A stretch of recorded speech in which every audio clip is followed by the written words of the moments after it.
Welcome to an in-depth look at the world of food safety programs, your guide to setting up successful strategies in food manufacturing. I'm Ryan Chan, the CEO and founder of UpKeep. In this video, you'll learn about critical control points, standard operating procedures, and the HACCP model. We'll also explore common challenges in food safety, including temperature management and sanitation issues. Now let's dive in.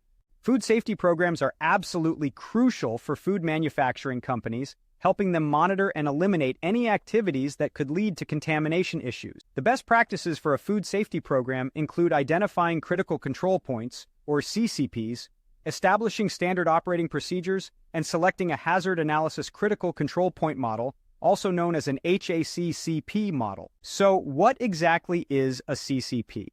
Well, it's a moment during a production process where equipment failure or human error could cause food contamination, which could result in customer illness or damage to the business. These are times when a particular control or check can be implemented to prevent a food safety hazard. This could include eliminating contamination through cooking temperatures, reducing microbial growth through storage procedures, or minimizing cross-exposure through sanitation processes. The most common CCPs within food safety are in the cooling and heating of ingredients, where products must pass through a temperature zone that can encourage pathogen growth. It's vital that food and ingredients during the cooking stages do not remain in those danger zones for longer than a pre-established period of time.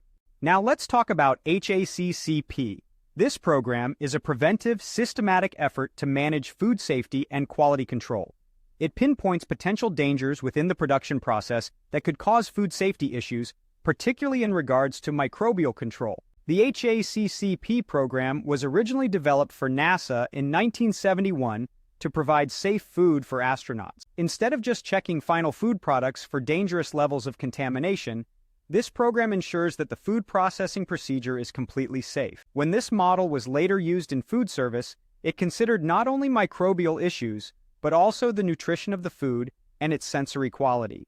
Before setting up an HACCP program, food manufacturing companies may want to establish certain programs and procedures. These include setting up standard operating procedures for a sanitation program, establishing a quality management initiative, having employee education and training in place, creating a personal hygiene program, training the team on safe food handling and storage practices. In addition, they also include monitoring temperatures throughout processing and storage, establishing specifications and educating suppliers, creating plans for food recalls or other disasters, setting up equipment monitoring and calibration processes, implementing preventive maintenance programs, and defining integrated pest management systems. By 1992, the National Advisory Committee on Microbiological Criteria for Foods established major principles for an HACCP program. These include running an initial hazard analysis program, defining CCPs within the process, setting critical limits, creating monitoring processes and procedures,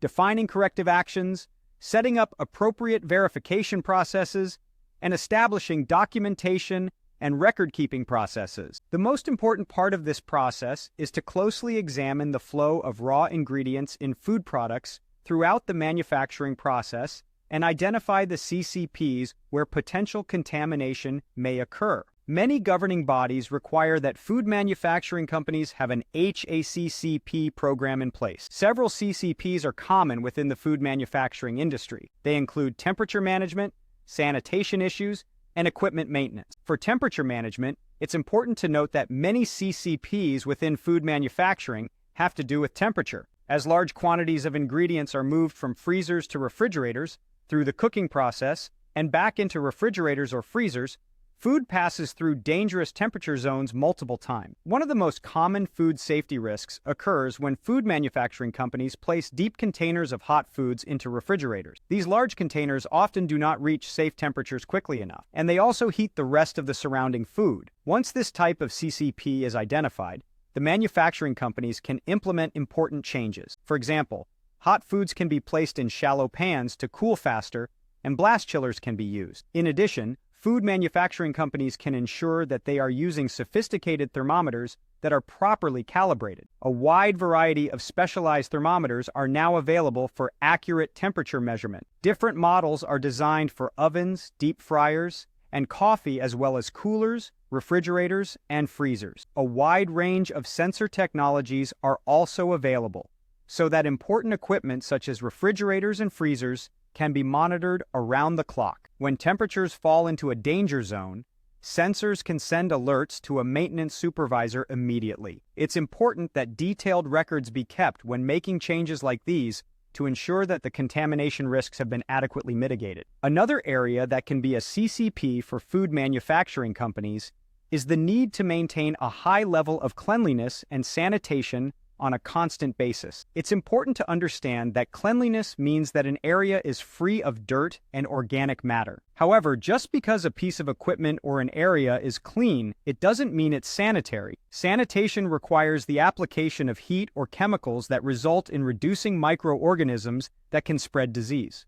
The original layout of the facility should take into account how easy equipment can be cleaned. Different processing equipment, fixtures, and stations should be arranged in a way that makes cleaning and sanitation accessible and complete. Trash and garbage containers should be placed far away from processing equipment. Other factors that can affect the cleaning process include types of dirt that may be present, hardness of water used, and the temperature of the cleaning water. In addition, some surfaces may require specialized cleaning processes and tools, additional agitation or pressure, and longer exposure to chemicals that would expedite the cleaning and sanitation process. The most common types of cleaners that are used in food manufacturing facilities are detergents that remove dirt from floors, walls, counters, and equipment, abrasive cleaners that have abrasive agents to remove more difficult dirt, degreasers that remove grease from ovens, grills, and hoods, and delimers that remove mineral deposits from dish machines and steam wells. Using sanitation chemicals brings its own set of unique challenges. Many of these chemicals can be toxic to humans, as well as to pathogens, and must only be used for non-food contact areas. Some non-toxic sanitation chemicals may leave unpleasant flavor odors that can be transferred to food products and so are inappropriate for food manufacturing applications. Typically, chlorine, iodine, and ammonia are used most commonly in food-related industries. Dock and receiving areas require special sanitation considerations as these areas tend to attract rodents and pests, in addition to dirt and debris from trucks and the outdoors. All ingredients and finished products should be stored off the floor or on pallets to promote easy and frequent floor washing. Ideally, the floors, walls, and equipment in the receiving areas are non-porous and designed to be easily and frequently cleaned and sanitized. Food manufacturing companies should also consider the selection and maintenance of their assets and equipment in an HACCP-based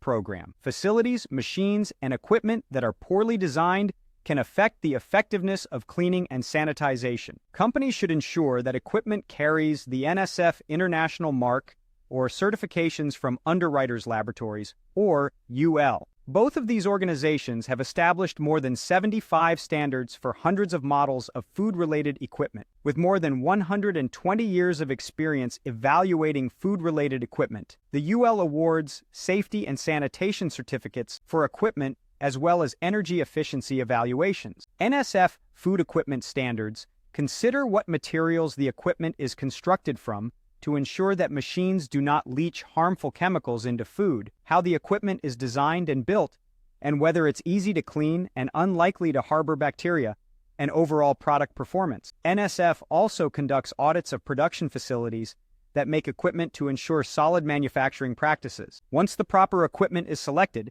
it's critical for food manufacturing companies to establish a consistent, preventive maintenance program. Such a program keeps equipment and facilities in good condition and should include regular cleaning schedules, preventive tasks, and corrective tasks related to equipment and facilities. Depending on the facility, some cleaning tasks may be performed daily, while others are done less frequently. Certain pieces of equipment should be serviced based on time or usage, while other equipment may only be repaired as needed. Food manufacturing companies must have the proper tools, equipment, and cleaning supplies on hand to complete preventive maintenance tasks efficiently, completely, and on schedule.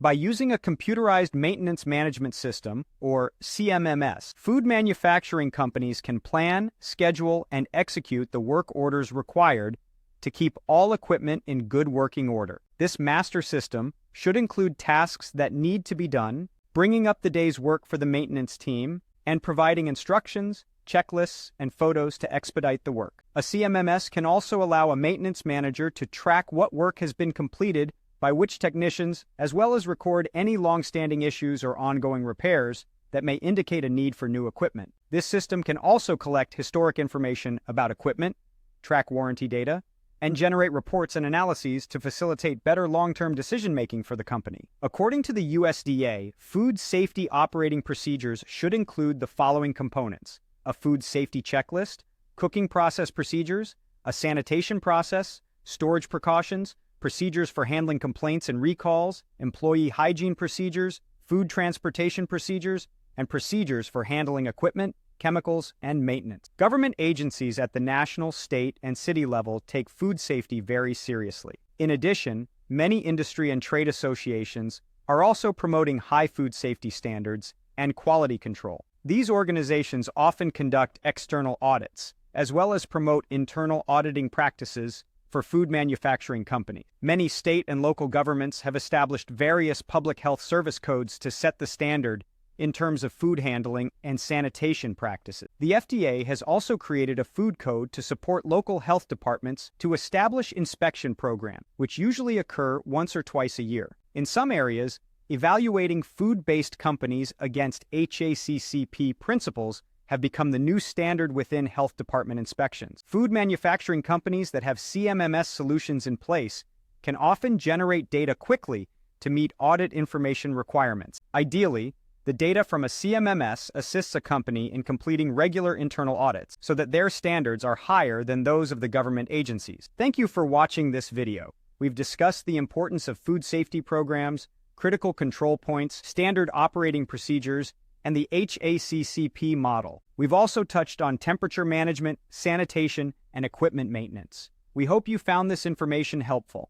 Please subscribe to our channel for more insightful content. For more information about UpKeep and our services, visit our website at upkeep.com. We look forward to seeing you in our next video.